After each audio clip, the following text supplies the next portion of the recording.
Hello my friends and welcome back. This will be part 3 of my box truck conversion. And today I'm going to start working on insulating the floor and giving myself a subfloor.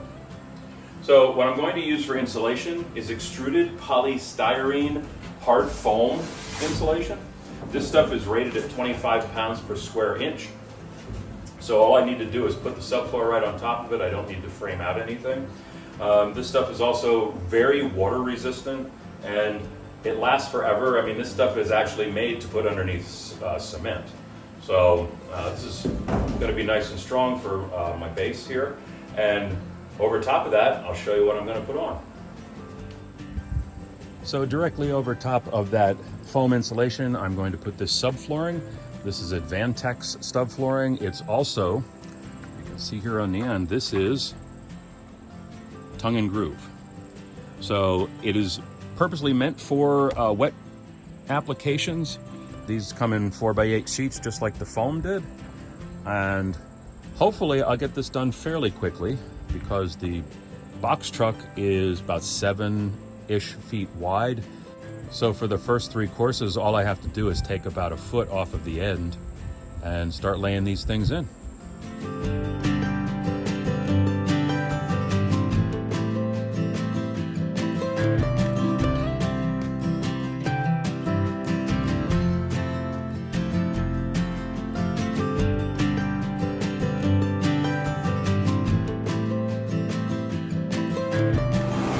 So I got an exact measurement, I cut it to the length, and you can see how strong this stuff is. I mean, I'm walking on it, it doesn't give at all.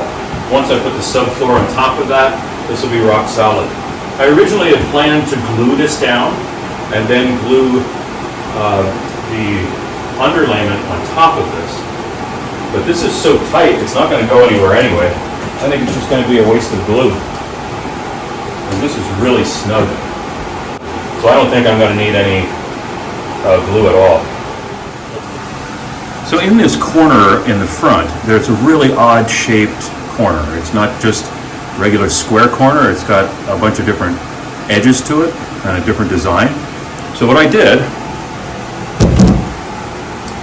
is I took a piece of cardboard and I used one of the wheels or one of those spacers that came out of the board along with a marker, okay, the wheel and the marker, and then I just put that up in the corner and I used that wheel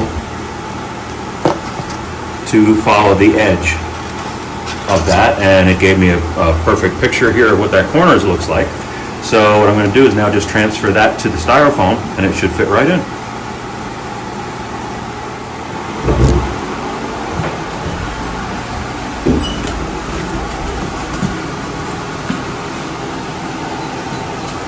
So I scribed that corner onto a piece of cardboard and I cut it out, and what's happening is it's not quite wide enough back there. So I think what happened is that little plastic thing that I used right there, I think that was just too big, so it gave me bad dimensions. However, each side is fine. If you look over here on the left, it's good. If I slide it over to the right, it's good. So I'm still going to use the same template. I'm just going to make sure that I line it up on each end of the styrofoam before I start cutting.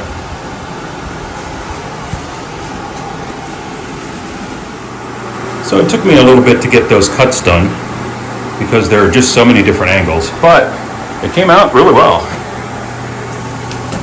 Look down at that corner there, that's right up against. And this side is not.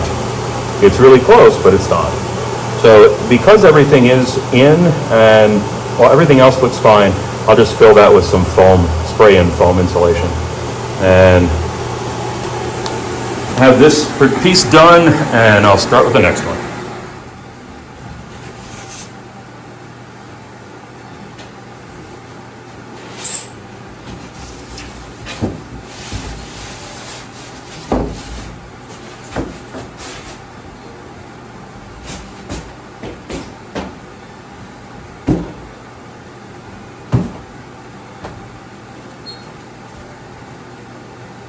Two down.